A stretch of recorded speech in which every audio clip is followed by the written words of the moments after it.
Welcome to the Real Estate Pros Show, where we interview real estate investing professionals from coast to coast, as well as the service providers that serve the real estate investing industry. Our goal is simple: share what's working now to help you improve and scale your business to the next level and meet the pros that can help you get there.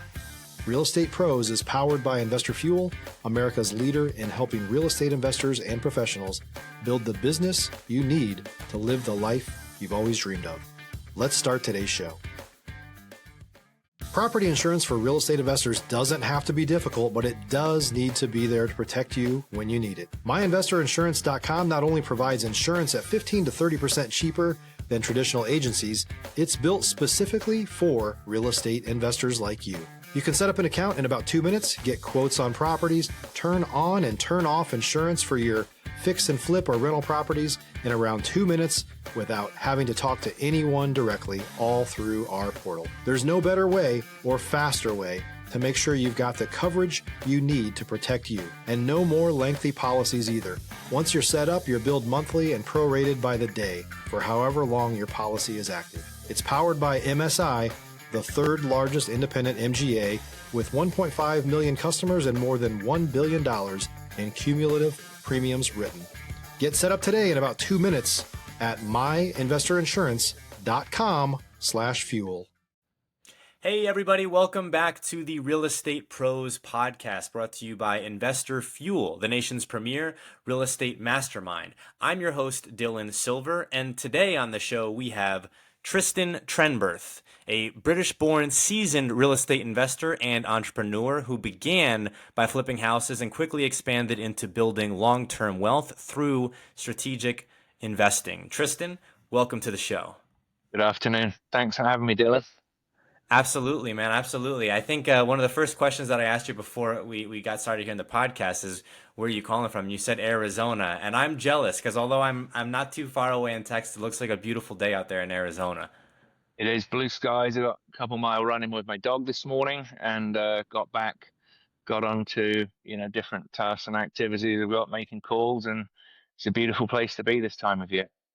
We're still having tornado warnings in Denton, which is north of Dallas, but really closer to Oklahoma, so I'm jealous. But I typically like to start these shows by asking my guests how they got into the real estate space, because it's not always a linear path, and for folks who are on the outside looking in, it can seem confusing and they're not sure where to start. So what was your entry point into the real estate space?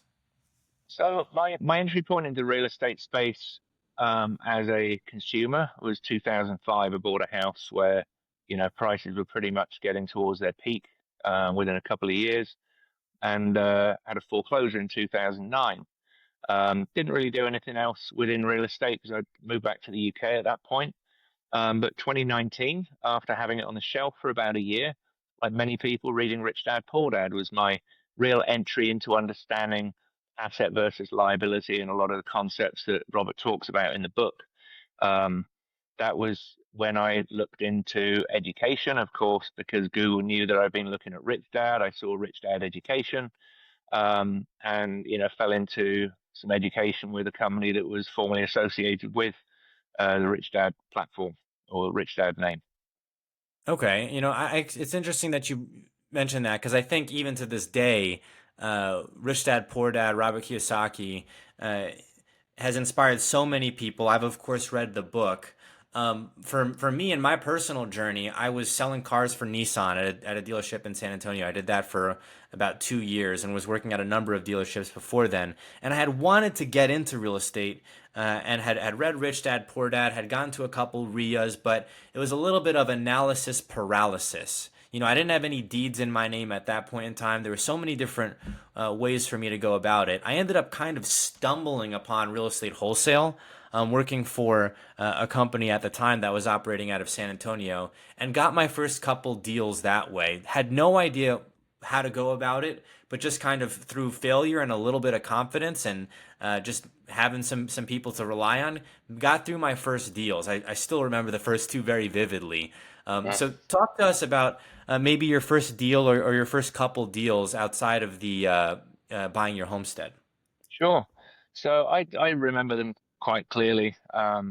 So I had met a friend in Arizona, and I decided to do a tax lien campaign, and contacted a number of sellers. We got about a 3% response on it, which is pretty good for a mail campaign, and ended up getting a piece of property under contract, which had, I think the mobile home had burnt down on there, and there was an RV on the lot. So we were just buying basically the lot to put a new mobile home on.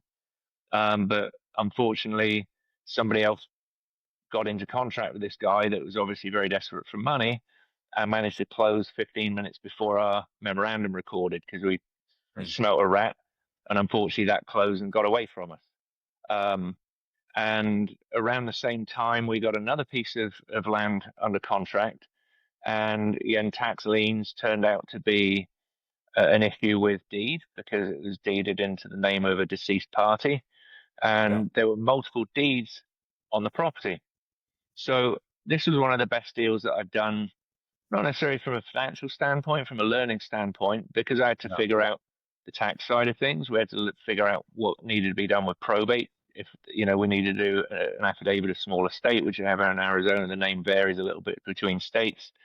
Um, Pay off the tax lien. I also was able to negotiate some 3 credit card um, delinquent accounts from the deceased to all get paid off, and solve the seller's problem, and also make a profit for ourselves, flipping the land to a buyer that's now built a property on there. Wow. Um, So you and that mentioned a couple. took about 9 months to get that one from start to finish. You mentioned a couple things that really piqued my interest there. Credit cards. I haven't heard that be part of a deal before. And so this is one of your first deals, and you're stumbling upon credit card debt. How did that come into the mix there? And I can't imagine that there was a lien on the home due to credit cards, but how did that come into the mix there? Stop living on an island and join the #1 mastermind in America for professional real estate investors. Investor Fuel is a community of hundreds of the nation's top investors working together to build stronger businesses and better lives. In addition to the amazing community of real estate investors acting as a board of advisors for one another, Investor Fuel members have access to 100% funding on purchase and repairs for our members only, a health insurance program, and benefits and discounts that more than pays for the membership of most of our members, meaning it's actually costing you money to not be a member of Investor Fuel. If you're looking to scale your business and build a business that allows you to live the life of your dreams, please visit investorfuel.com today and book a call with our team. So there was, yeah, it was unsecured debt, and because it hadn't been paid, and I'm not sure if the credit card company initially were aware that the person was deceased, they had a judgment written by the court, which encumbered the land, which meant that Oh, we had to wow. clear that debt to be able to close on the property. So Wow. yeah, so not only paying off the property tax liens, there were 3 credit cards which are negotiated down from a total of about $89,000 down to $17,000 in total. So we got a massive discount on the outstanding debt and paid off the liens. We also had to correct the deed as well with the county. Um, the seller had bought the property with her husband in the 50s, and they had bought it seller financed, or on a. It was in fact on. It was either, I can't remember if it was seller financed or if it was considered a what is it called when you take payments on a property? So they Seller subject basically to took installment payments plan? basically. Yeah. So an installment plan, an installment sale. Yeah. So the seller to them had written a deed which turned the land over to them, which had right of sole survivorship written into the deed. Yeah. Now, when they paid the seller off with the rest of the installment plan 3 years later, the seller, for some reason, issued another deed because they had forgotten they had sent a deed already. But the Mm. second deed, which was the most recent filed deed, didn't have that right of survivorship on there. So we, Wow. we, we hired an attorney to write an opinion to the county to say, you've already got this deed entitled or entitled in the name with sole survivorship. This second deed is null and void because it's doing the same thing, but they already own the property, so this new deed couldn't have been issued by Yeah. somebody that was no longer the owner of the property.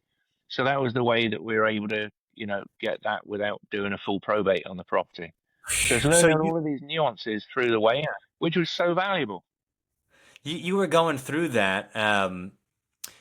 I can't. I mean, now that I have some more experience, and actually, just yesterday, I sat for my real estate license exam in Texas and passed, thank God. But Congratulations. without that, thank you. Without that experience, I really would not have been able to handle that as one of my first deals.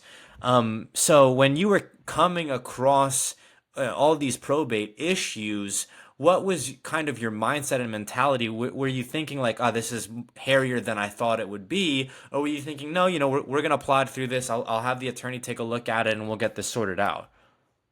I had resources around me, and I had the confidence to be able to know that, firstly, talk to somebody to figure out whether it was possible, and then walk through the steps, and having created relationships since with probate attorneys, because I've done a lot with probate cases, whether it's been a wholesaler that hasn't known how to handle the probate that's brought the deal to me to collaborate with them to get it closed and get everything wrapped up, or whether it's paying somebody to do the work as we did. We hired an attorney assistant locally who was a certified document preparer for the court, so he was able to create that opinion for us through other test cases, which gave a precedent for us.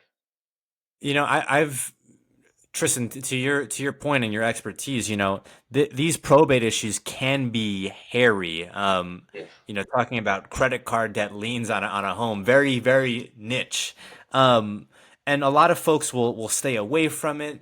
It pretty much won't get it under contract. But I've also seen folks who can carve out a niche for themselves because they are able Yeah. to tackle these issues. And it sounds Yeah. like, Tristan, that's what you were able to do early on. Like in one of your Yeah. first deals, you said, hey, this is a learning experience and I'm going to use it to my benefit.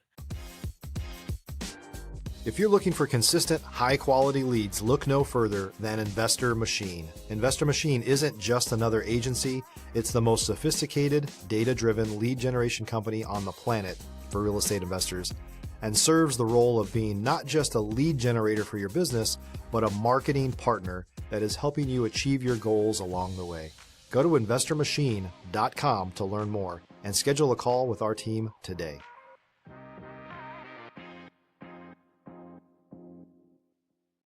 Mm.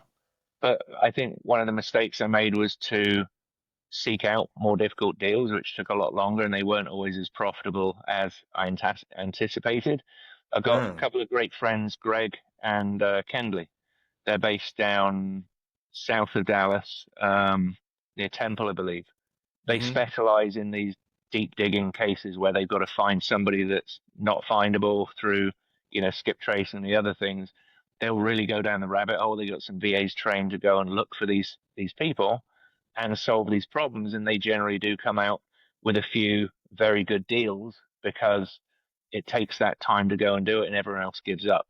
Now, some of them aren't necessarily as profitable as they would like, but generally when you go to those lengths, you're solving a problem that nobody else is willing to solve. And they've been very successful in what they do, as well as flipping and buying seller finance and creatively, and putting on a good product and ethically so.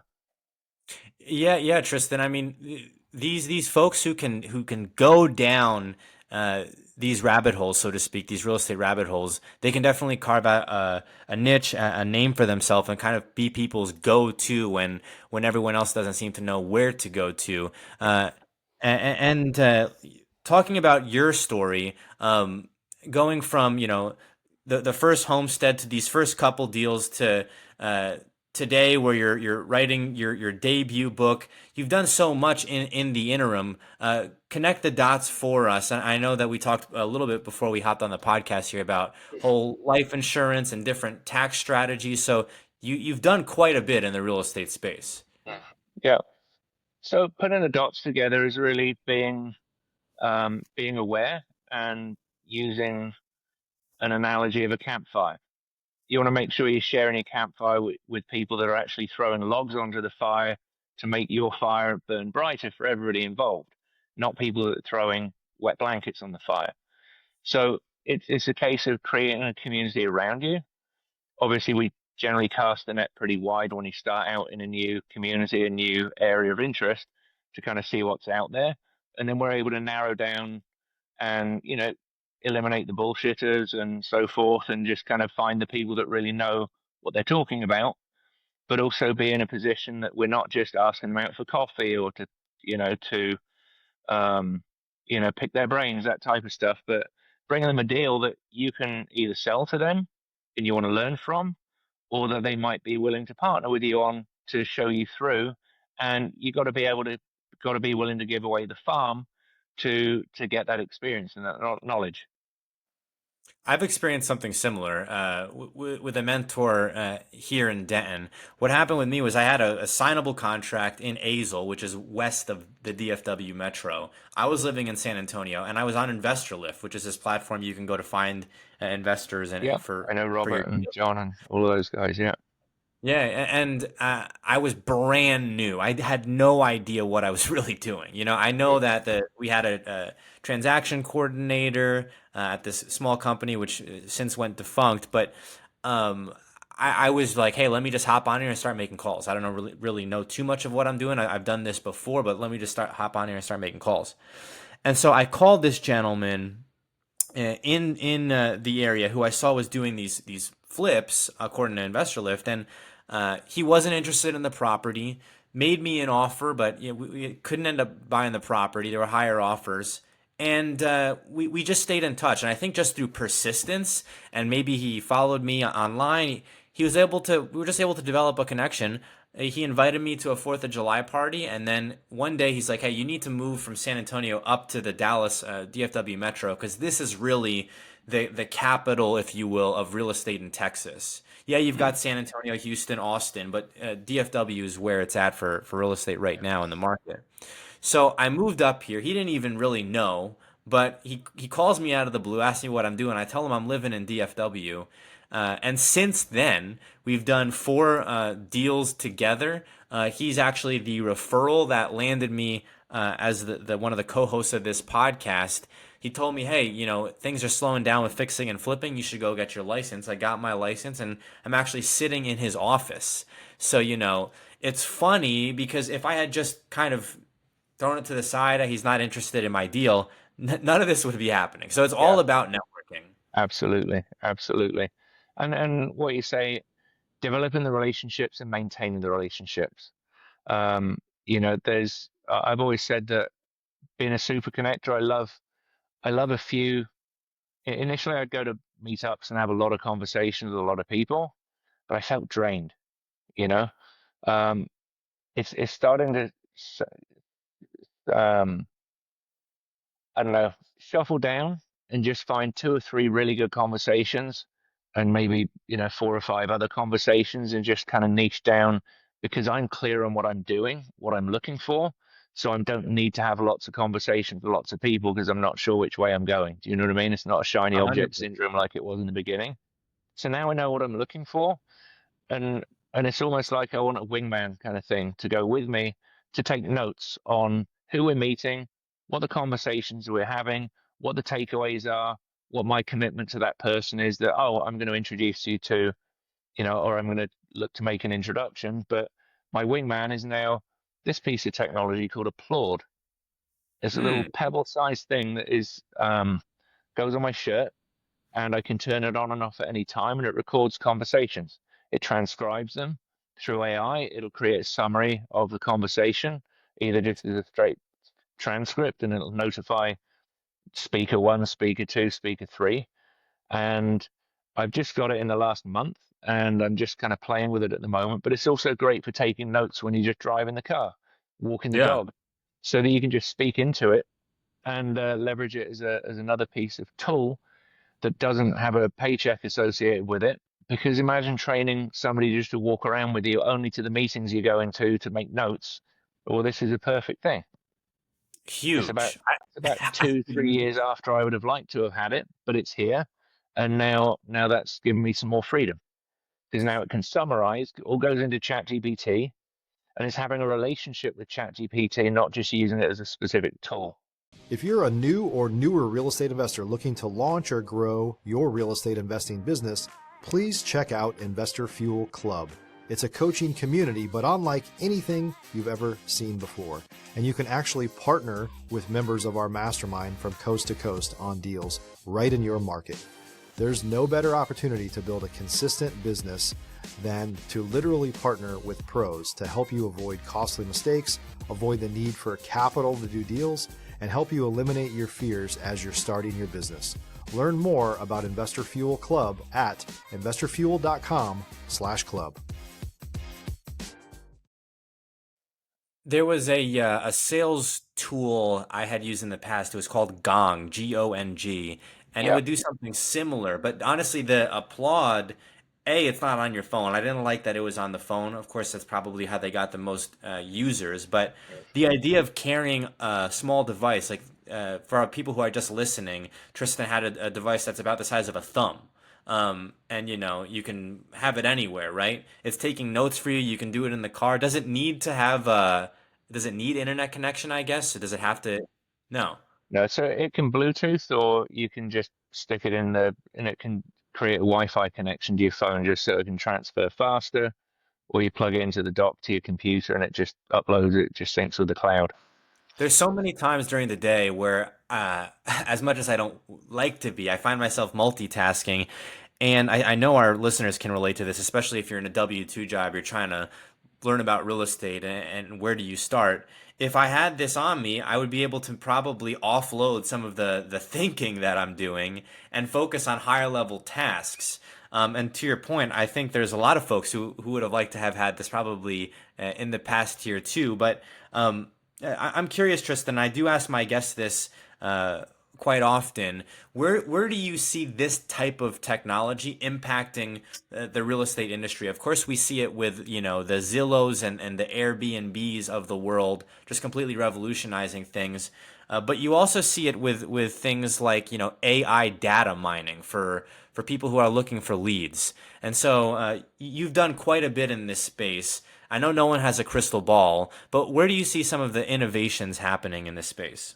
I haven't read the T's and C's on this thing, but I'm sure that they're selling data from what's being discussed in the conversations to companies that are looking for that information. So I've no doubt that with the right investment and the right perspective, some of these real estate data technologies will end up buying this type of data because of the AI aspect. It can summarize all of the stuff down into very clear statistical things of, maybe somebody's dictating that thinking about moving house in 3 months and talking about their dream home, what their buy box Yeah. would be for their consumer house.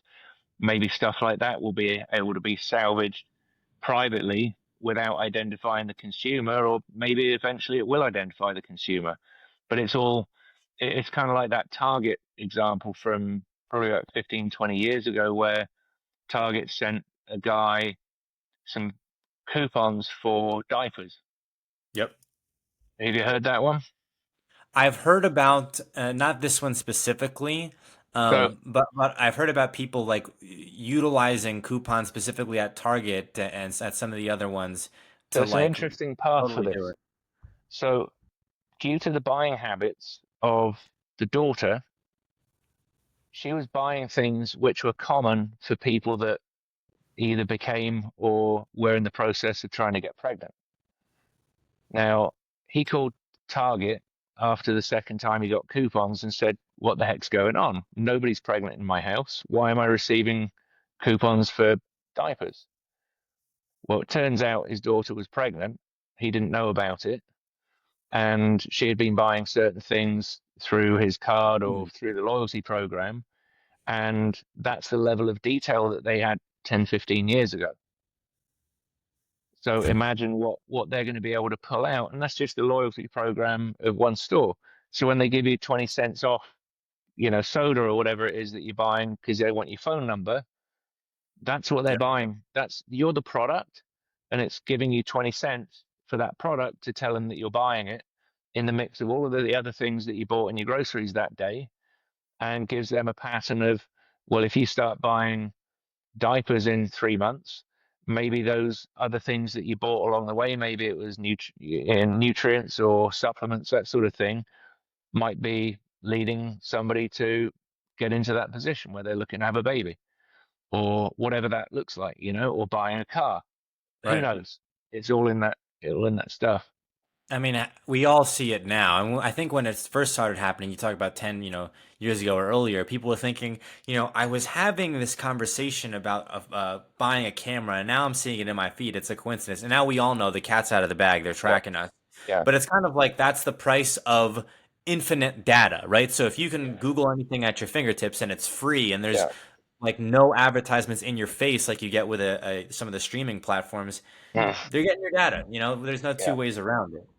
Yeah, I mean, PPC is the same thing. It's using that same data to be able to put ads in front of homeowners that are doing certain things and saying certain things.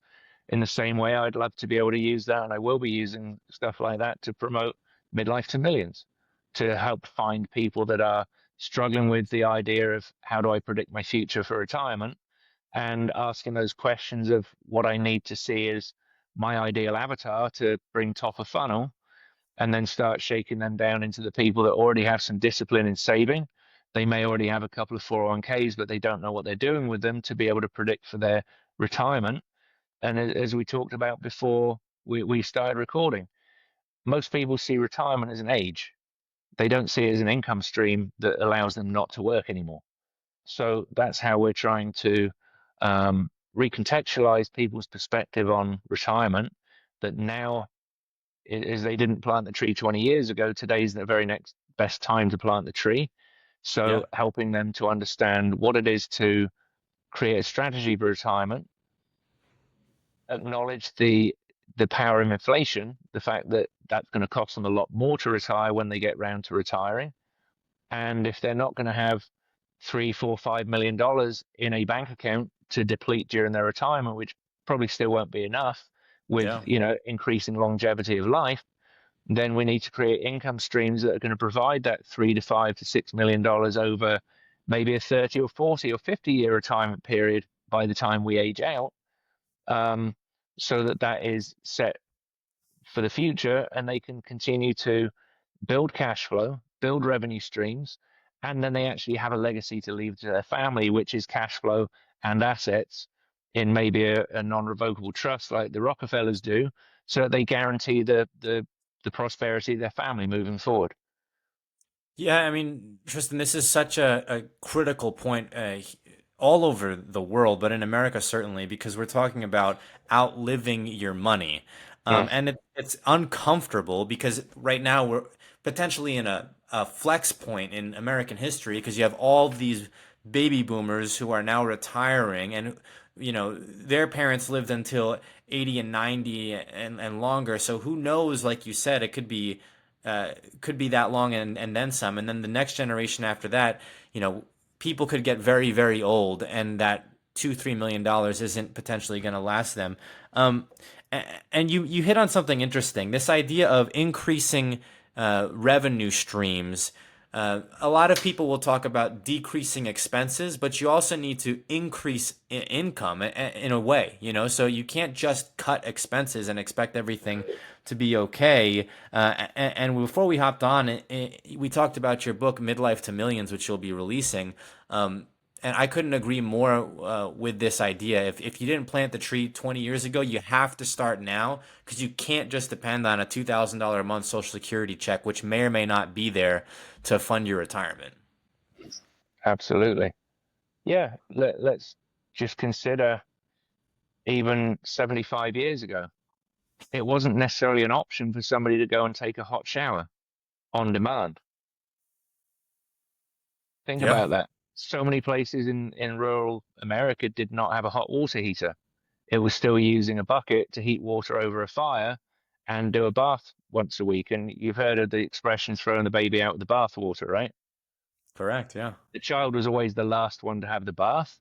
And that's why they worried, because it was so dirty by that point. They were worried about the baby being thrown out with the bath water. So if we look at 75 years of progress with having hot showers available to us, let alone all of the other technology we have coming along, the advances in medicine, everything else, but also that much, you know, huge growth in debt, which is creating wealth in the sense that look at Einstein's eighth wonder of the world. If you understand compounding interest, you're making it. If you don't understand, you're paying it. So which side of the scale do you want to be on? Do you want to be on the asset buying side of the scale that pays for your liabilities? Or do you want to be the person buying the liabilities with the money that doesn't really make sense because you're never buying any asset and you're just, growing that debt ratio for your income and never getting out of that debt? I mean, yeah, like you said, you can't just close the blinds and expect to be okay. It's not going to happen. And it's unfortunate because what can people do, right? If they're not particularly savvy on this, your options are, you know, enter advancing age with not enough money to pay for advancing medical bills, Yeah. which is going to shorten your life. Like this, these are harsh facts. Or you have to say, look, I may be getting older and my capacity for effort may be diminishing. However, what else can I do? And Yeah. so, without giving away all the game, because I'm sure we want folks to read the book, of course. But what are some key takeaways that people can start to do now, which can impact their future, even in midlife? Well, the thing you mentioned about reducing expenses, that is part of the plan, and that's part of freeing up more capital to be able to either pay down debt. And I'm not a big Dave Ramsey fan, but there are places for the Dave Ramsey prescription. Does that make sense? Some Right. people need to go through that to level themselves and to have that respect for money. And once they've had that discipline for that maybe 2, 3, 5 years, maybe to get the debt paid down, maybe it's longer. Maybe for some of those, that's the place they need to stay in staying out of debt because they can't handle it. Like a recovering alcoholic, you just have to stay off the substance, which is debt. Other people, once they've had that discipline, they've understood how money works in a different way, they've educated themselves and become more financially literate. That's at the point that they can maybe, from what they've been saving in expenses or reducing their expenses by, now they have some capital which is available to be deployed into maybe investments or retirement products that allow them to make investments that give them a return over and above what a 401k or other, basic savings accounts might do, and educate themselves into how tax benefits work, because that could be another way that they can Huge. reduce their debt is by maybe shifting some capital or taking on a little bit more debt once they pay some down. Every situation is different, but if they can put some of that capital into either lending against real estate or in limited partnership in a multifamily product, they probably got a 5 to 7 year cycle where they're getting a little bit of return that can help pay down some of the debt. They've got probably hopefully a 1.4 to 2 point something X return on their money in 5 to 7 years, which is something long term or medium term rather. So they kind of lock it and forget about it, and they know they got a return coming down the road.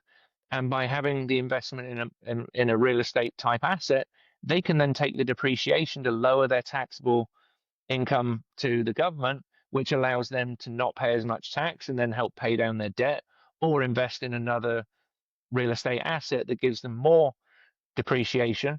But you've got to also balance. You've got to build a bridge between today and retirement. Mm. So it's important to maybe get a self-directed IRA conversion from a 401k that allows you to start building a portfolio in your retirement plan, which you can't access the money for now, which is great because it means it rolls back into that plan and you can go and buy then more assets and take out another loan to, extract some interest and then go and buy another property and, grow your portfolio that end. With some of your tax deductions that you might have on this end, now you can start building assets today that are going to help in the maybe the midpoint between now and retirement that make your life easier. But it's kind of building that bridge so you can build to a point where your income hopefully exceeds what your W-2 income is, so you have the choice to leave. Now you can do something that you really enjoy doing because now you have the choice to work or let that passive income um, replace that income. But not many people actually really want to retire in this day and age. If they had the health, Yeah. I'd rather be just doing something I really love, making an impact with people, and creating a difference. I So mean, if you retire, you expire. It's sadly true. absolutely. I remember my grandfather. It's not 100% accurate. I was very young, but one grandfather of mine traveled the world in his retirement and hiked and wrote books. My other grandfather took care of his garden. He loved planting tomatoes and vegetables, all that stuff, playing bowls. But pretty much the rest of the time, he was pretty much sat in his chair, and that Mm, was retirement. He stopped work. So that very big extreme difference in perspective on what retirement could mean. Yeah, there was a difference in means, obviously, but that activity level is very different. So I think that's a great coin term is if you retire, you expire. It's keeping this healthy and the body, muscular strength, which reduces, the strain on bones. 100%. And, seeing it in my family, you can clearly see a tie between the people who made every effort to stay intellectually and physically active and their health and their longevity versus those that did not. And it's like very apparent. So for young people out there, I would just say that if you have the fortune to be listening to this and hearing similar topics, start now. Like really start now, because once you get to this point, uh, you can do things, but it's gonna be more work, right? And so Yep. you really need to capitalize on it as soon as you realize that, hey, I want to set myself up for the ability to retire if I so choose. Tristan, we are coming up on time here. Where can folks go to get a hold of you, and where can they go to buy a copy of Midlife to Millions when it's released? So it'll be on Amazon and the main platforms. I'll probably consider doing an Audible version of it. But find me at Trystan Trenberth on YouTube, on Instagram. I think at Trystan Trenberth is pretty much the handle I use on all the social media platforms. Um, and I'm on Facebook. Midlife to Millions as a website will be relaunched at some point in the near future in alignment with the platform being ready for coaching. I'm going to be looking for people who have, two to $300,000 or more in retirement products that are ready to maybe look at doing something different with it so that they can strategize with their future and help them find investments so they can place that money safely, understand the risks involved because investing is a risk, whether you put it in the stock market, and I'd argue that's more risky than some of the other investments that are available. But just educate and do that due diligence to ensure that we create diversity in their retirement planning and multiple streams of income, hopefully from different areas. This is such sage advice, and yeah, I'm definitely gonna put it on my calendar to buy a copy of Midlife to Millions upon release. To our listeners, I would just say, it's literally never too early to get started. You could be quite literally a child and thinking about your future. Yeah. Uh, and so that wraps up another episode of the Real Estate Pros podcast by Investor Fuel, the nation's premier real estate mastermind. It's been a pleasure, Tristan. Thank you for coming on. Thanks so much, Dylan. Appreciate your time. Thanks for joining us for today's Real Estate Pros show. You can learn more about the amazing benefits of the Investor Fuel Mastermind community, including surrounding yourself with hundreds of other rock stars, 100% financing for your deals, and members-only discounts from vendors you're likely already using that, as a member of Investor Fuel, will save you more than the cost of your membership. Visit investorfuel.com to learn more. If you're interested in joining us as a guest of this show, please visit investorfuel.com/pros to apply. You can also check the show notes for access to free resources, how to get access to world-class lead generation, and much more.